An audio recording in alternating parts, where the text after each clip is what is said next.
Operation Kagar పేరుతో కేంద్ర ప్రభుత్వం దాని బలగా సాగిస్తున్నటువంటి హత్యాకాండను మేము తీవ్రంగా ఖండిస్తున్నాం.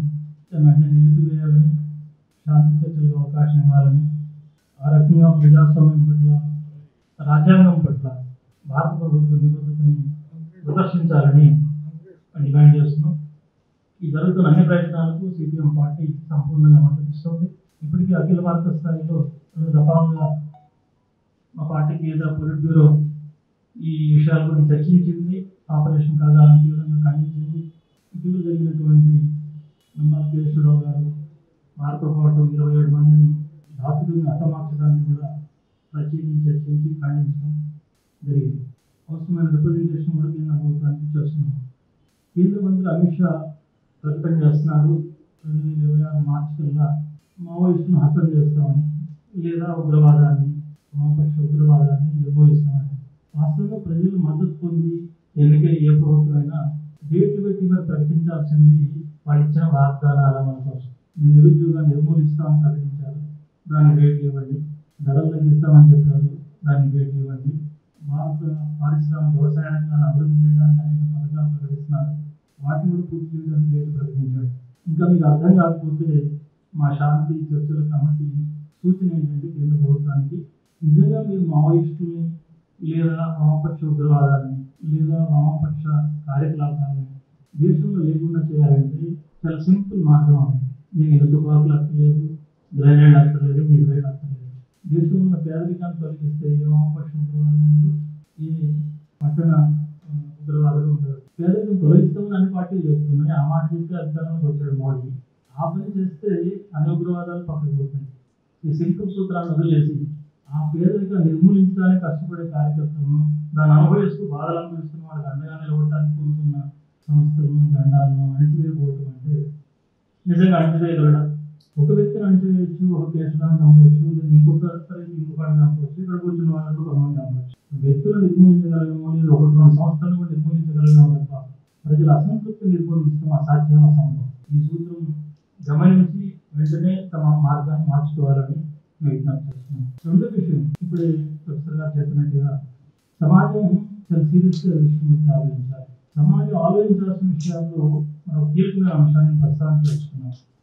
గతంలో నక్సలైట్ పైన కానీ ఇంకెవరిపైన కానీ ఈ మిలిటరీ చర్యలు తీసుకున్నప్పుడు వామపక్ష పార్టీల్లో మేము మాట చెప్పేవాళ్ళం. ఏమనంటే, ఈ సమస్య పరిష్కారానికి శాంతి భద్రతల సమస్యగా చూడడం పరిష్కారం కాదు, ఇది రాజకీయ పరిష్కారం చేయాలి, ఆర్థిక పరిష్కారం చేయాలి. ఇప్పుడు గత ప్రభుత్వాలు, అది కాంగ్రెస్ కావచ్చు, ఇంకో ప్రభుత్వం కావచ్చు, పేరు పెట్టలేదు, వాళ్ళు శాంతి భద్రతల సమస్యలు చూశారు, మిలిటరీని ముందు పెట్టడం ద్వారా ఇట్లాంటి ఉగ్రవాదాన్ని నిర్మూలించి వస్తుంది చూశారు. ఇప్పుడు బీజేపీ ప్రభుత్వం కూడా శాంతి భద్రతల సమస్యగా చూస్తుందని నేను భావించట్లా, దానికంటే ఎక్కువగా చూస్తాం, ఒక సిద్ధాంత సమస్యగా చూస్తాం. బీజేపీ దాని వెనుకున్న ఆర్ఎస్ఎస్ దాని రక్తంలోనే ఉంది. ఎవరిని నాశనం చేయాలి, ఎవరిని చంపాలి, ఎవరిని అణచడం కాదు, ఎవరిని అడ్డుకోవడం కాదు, నిర్మూలించడం, భౌతికంగా నిర్మూలించడం అనేది వాళ్ళ లక్ష్యంగా ఉంది. ఇదేదో వాళ్ళ మీద నేను ఆరోపణ చేయడం కాదు, వాళ్ళ సిద్ధాంతాలతో చెప్పిన మాటలు.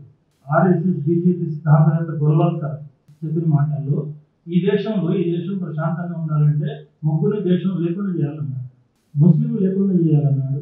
లేకుండా చేయటమంటే వాళ్ళ పాకిస్తాన్ పంపడం కాదు, నరకడమే, చంపడమే. క్రిస్టియన్లు లేకుండా చేయాలన్నాడు, కమ్యూనిస్టులు లేకుండా చేయాలన్నాడు. ఇప్పుడు వీళ్ళు చేస్తున్న పనులంగా అదే. మన పాల్గామ ఏంటి, పాకిస్తాన్ యుద్ధం ఏంటి, ఏం జరిగింది, ఆ విషయాలు మీకు పోవట్లేదు. కానీ అక్కడ గతంలో ఉగ్రవాద ఘటనలు చాలా జరిగినాయి. కానీ ఇప్పుడు కాన్షియస్గా ఉగ్రవాదులు కోరుతుంది, మోడీ అంశాలు కోరుతుంది ఒకటే. ఉగ్రవాదులు చంపినప్పుడు ఏం చెప్పారు, నువ్వు ముస్లిమా హిందువా అని ప్రశ్నించి మరి హిందూ అనుకుంటేనే చంపారు, ముస్లిం అంటే చంపారు. అంటే వాళ్ళ అర్థం ఏంటి, ముస్లిం మధ్య హిందూ మధ్య ఒక పెద్ద ఘర్షణ వాతావరణం, ద్వేష భావాన్ని రెచ్చగొట్టడం అనేది ఉగ్రవాదుల యొక్క లక్ష్యం. మోడీ షా చేస్తుంది మిగతా కాశ్మీర్ ప్రజలందరూ ఐక్యంగా నిలబడ్డారు, మతాలకు అతీతంగా. దేశ ప్రజలందరూ ఐక్యంగా నిలబడ్డారు, మతాలకు అతీతంగా. పహల్గాం ఉగ్రవాదుల్ని శిక్షించాలని, ఈ దారుణాన్ని అరికట్టాలని. కానీ బీజేపీలు ఆర్ఎస్ఎస్ ఏం చేశారు, ప్రతి చోట ముస్లిం వ్యతిరేకత రెచ్చగొట్టడానికి ప్రయత్నం చేశారు, ప్రతి చోట ముస్లిం హిందువుల మధ్య ఘర్షణ పెట్టడానికి ప్రయత్నం చేశారు. ఎన్నో ఉదాహరణలు ఉన్నాయి, ఇది సందర్భంగా. కాబట్టి ఒక ప్రమాదకరమైన సిద్ధాంతంలో ఇవాళ బీజేపీ ఆర్ఎస్ఎస్ ఉంది, కేంద్ర ప్రభుత్వం ఉంది. బీజేపీ ఆర్ఎస్ఎస్ యొక్క ఈ తప్పుడు సిద్ధాంతానికి, దుర్మార్గమైన సిద్ధాంతానికి కేంద్ర ప్రభుత్వం అనే ఒక రాజ్యాంగపరమైన శక్తి అది తోడైంది. ఇది చాలా ప్రమాదకరమైనది. ఈ ప్రమాదాన్ని భారత సమాజం గుర్తించకపోతే తగిన రీతిలో స్పందించకపోతే మన భవిష్యత్తు అంధకారమైపోతుంది. తర్వాత పశ్చాత్తాపడడానికి కూడా మిగలదు. కాబట్టి వామపక్షాలుగానే కాదు, ఏ పక్షం కాకపోయినా సరే సాధారణ పౌరులుగా మానవులుగా కూడా మనం ఈ దారుణమైన ప్రక్రియ పట్ల స్పందించాల్సిన అవసరం ఉంది.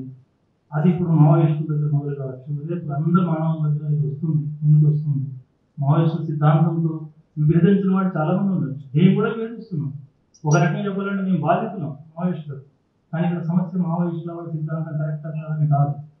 ఒక మనిషి బతికి ఉండడానికి, స్వేచ్ఛగా జీవించడానికి దేశంలో హక్కు ఉందా లేదా, రాజ్యాంగపరంగా ఉన్నటువంటి హక్కుల్ని అనుభవించడానికి ప్రతి మానవుడికి అవకాశం ఉందా లేదా, ఇది ప్రమాదంలో పడుతున్నప్పుడు సమాజం స్పందించాలని కోరుతున్నాం. అందులో భాగంగానే మా ఈ కమిటీ చేస్తున్న ప్రయత్నాలను ఆమోదించాలని, మద్దతు ఇవ్వాలని, 17 జరిగే మహాధర్నాకు పెద్ద ఎత్తున హాజరై విషయాలను కోరుతున్నాను. థ్యాంక్స్.